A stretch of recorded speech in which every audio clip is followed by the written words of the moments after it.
Where would you rather be than right here, right now for Week 10 of Friday Night Hits? That's Julia Morris. I'm Mark Whiteman. Our game of the week tonight, it was a high-scoring game between Westside and Wren. We will get you those highlights as soon as we can get to them. Two teams still in the hunt for a region championship. And Mark, another team that's had a fantastic season could also win a region title tonight, Spartanburg. They're having a great year. Yeah, the Vikings have taken charge in one of the state's most competitive divisions with one of the state's best defenses, allowing just 8.5 points per game in their 4 region wins. Visiting Riverside tonight, the Vikings have won 5 in a row. The Warriors have dropped their last 2. Opening drive for Spartanburg, and the Vikings are going to be on the move. Trey Burke, and this ball is just going to skip off his receiver, into the waiting arms of Jalen Presley for the INT.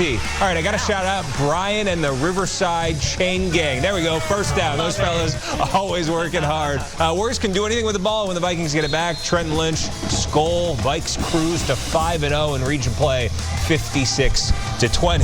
Gaffney suffered their first loss of the season last Friday, but win tonight at Wade Hampton. They would play Spartanburg for a region championship next week. Gaffney understood the assignment. Quiet opening quarter, then they get clicking. Javon Gilmore connects with Eli Falls at the goal line. Gaffney goes up 7-0, and Gilmore, he would stay hot. Our Tuck and Howell play of the week. Lobs it up to Jamarcus Smith. Hello. Goes up and gets it. The footwork to find the front corner of the end zone. Yeah, it's crafty right there. Gaffney routs Wade Hampton 43-0. With 2 games to go, there's a 4-way tie in Region 1 5A. Yeah, Mark, J.O. Man, Greenwood, Hillcrest, NTL Hannah, all 4-1. And between the Eagles and Rams, 1 guaranteed a second loss tonight. Hillcrest has won 3 straight over 10 days' time. Greenwood coming off a 38-0 win. That Eagles defense looking dominant again tonight, holding Hillcrest scoreless in the second. How about the sack there, shutting down that Rams offense. Greenwood's offense, on the other hand, rolling. They were up 24-0 in the second quarter. Hillcrest with the ball again, trying to make something happen before the break, but Jackson Free's pass picked off there by Trey Crawford. This one all Greenwood. Eagles making a big statement, winning 38-16. Abbeville has outscored opponents 178-14 in its 3 region wins. How about that? Looking to keep it up. Pretty impressive. Looking to keep it up against Ware Shoals. In the first quarter, Panthers already up, and there's Carson Norman. He can fly, goes 75 yards for the Panthers' second touchdown of the night. 14-0 Abbeville. But one of the plays of the game coming right here for the Hornets. Later in the first, Ware Shoals quarterback Jaden Johnson looking deep, and the ball tipped right into the hands of Jace Martin. That's one way to get a touchdown. Hornets on the board, cutting into that Abbeville lead, but Abbeville's offense rolling like they have been all season long. Norman doing it again for another long touchdown run. Abbeville wins 69-6, making it 9 straight region titles for the Panthers. Another region, a title in play, Mark, at Powdersville. Yeah, St. Joe's has showed up in their first season at the 3A level. The Knights have won 3 in a row and looking to stay perfect. They have stayed perfect against league opponents so far and looking to do so, continue to do so tonight at Powdersville. Pats have won 5 straight since an 0-3 start. Oh, those kids are hyped. Tied at 7 in the third quarter. Keegan Reed whips a dart to Josh on Knuckles over the middle. Great name. He takes it to the spacious timeshare, 14-7 Patriots. Knights coming right back. William Gillespie. Willie the Kid's got wheels. St. Joe's gets within 1 after 20, takes it into the end zone. They would miss the extra point, however, in Powdersville, they're going to hang on here. Brandon Waldrop extends the Patriots' lead en route to a hard-fought 28-21 win over the Knights. Another slow starter this season, Greer. They have come online. After starting 0-3, the Jackets have won 5 straight. They are perfect in region play, as are the Daniel Lions. They just keep on trucking. Cade Spencer got my chips cashed in. We got a reverse. Elijah Lipsy. He bobbles but hangs on to the ball for the Daniel touchdown. Greer goes down the field in response. Ty Breeze, making it look breezy, ties the game at 7. Second quarter, Grayson Clary drop it in the bucket and make a wish. Jason Bish hauls it in. That's awesome. Lions shred Greer 48-21. Daniel, keep on rolling.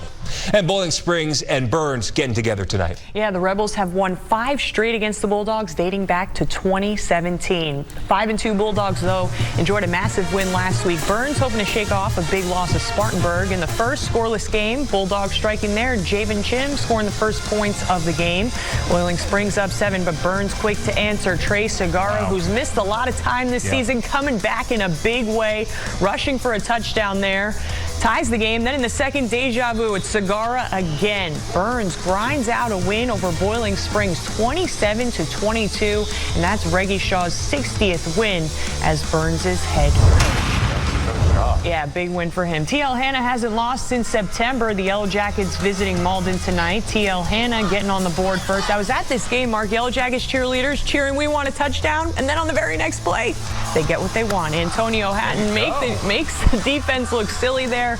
Gets to the sideline and scores. Hanna's up 7, but Malden answering. Jackson Vickers getting hit as he throws there, but lands it on the money to Tamari Shepard. Ties the game. Hanna's offense, though, having a night. KD Patterson finding a hole, getting in for 6, and TL Hanna wins big 50-16.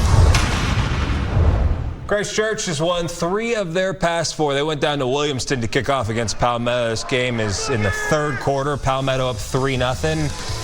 Christchurch, they got the ball, though, and Hayden Brazier, he gets into the end zone there, and that is gets them into the red zone. And a couple plays later, Tucker Hendricks connects with Bates Mann. He's into the end zone for the Christchurch touchdown. Into the 4th quarter, it is still a 7-3 game. Christchurch, they've got it inside the 5-yard line, and it's Hayden Brazier again for a Christchurch touchdown. They go on to get the 17-9 win over Palmetto. Well, we've reached halftime on Friday Night Hits. Yeah, plenty more on the other side of the break, including our game of the week between Westside and Wren. But first, we got mic'd up with JL Man head coach Scoot Watson.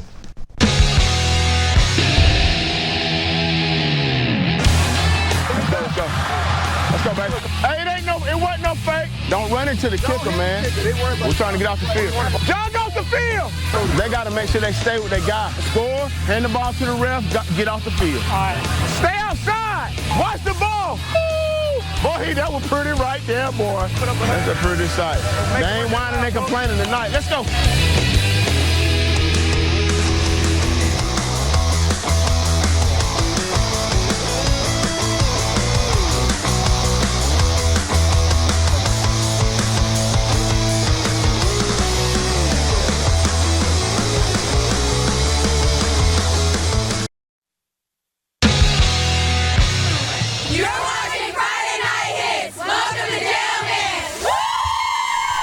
Greenville's biggest rivalry renewed between JL Man and Greenville on the gridiron tonight, and this one got out of hand in a hurry. This JL Man Patriots team can really get on you quick, and they did it here against the Red Raiders, literally from the opening kick. LaDainian Martin, and you already know for showing you this exactly where this one's going to end up, into the end zone. With a little help of the 2x speed there, maybe more than that, untouched 99 yards to the paint. 7-0 Patriots. Next possession, it's Martin again. This time the standard handoff, 45 yards to the house, and JL Man puts it on Greenville, 55-12. And while it was lopsided for the Red Raiders, both teams winning big time, combining to raise over $1 million for charity in Spirit Week. That is awesome. All right, now we keep it moving on Friday Night Hits with our game of the week. Still 2 undefeated area teams, the Westside Rams. They haven't lost since last August. They are on a 21-game win streak. Incredible. And at 7-0 this year, they could all but wrap up a region title tonight against Wren, who also entered this matchup perfect in region play. Chase Justice went to Westside for our game of the week.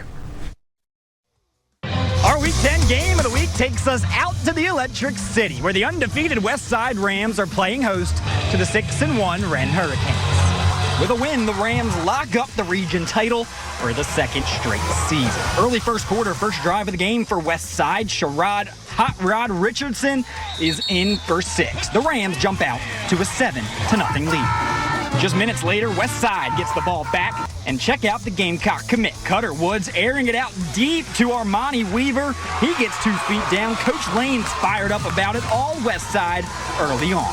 But the Wren Hurricanes are as tough as a team that you'll find. Colton Bagwell to the talented sophomore Corson Bryant. Hurricanes cut the lead in half, 14-7. Fast forward to late in the first half, Westside up 35-28. And how about Cutter Woods uncorking a pretty pass to Armani Money Weaver. Rams take a 42-28 lead. That's your score at the break.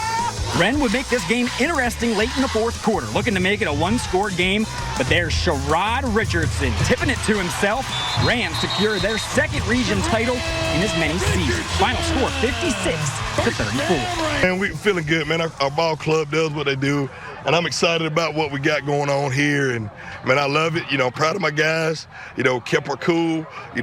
Tough battle, and that's how this thing's won. You gotta have tough battles in region championship games.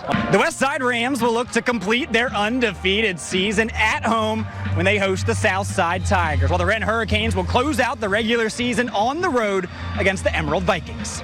Reporting in Anderson, I'm Chase Justice, WYFF News 4 Sports. Chase, thank you. How about the Westside Rams? Woodruff shook off their only loss of the season when they win over Chapman last week, hosting Union County tonight. Let's show you the highlights of that game. The Wolverines playing really good ball, already up 28-0 when our photographer arrived. Union County won't go gently into the good night. That is a great grab by Josh Rice Brandon off the pass from Quay Brandon, still just 28-6. Now it's 28-12. Woodruff's TJ Morris play action fake finds a wide open Cam Taylor, claws out all Wolverines 42-15.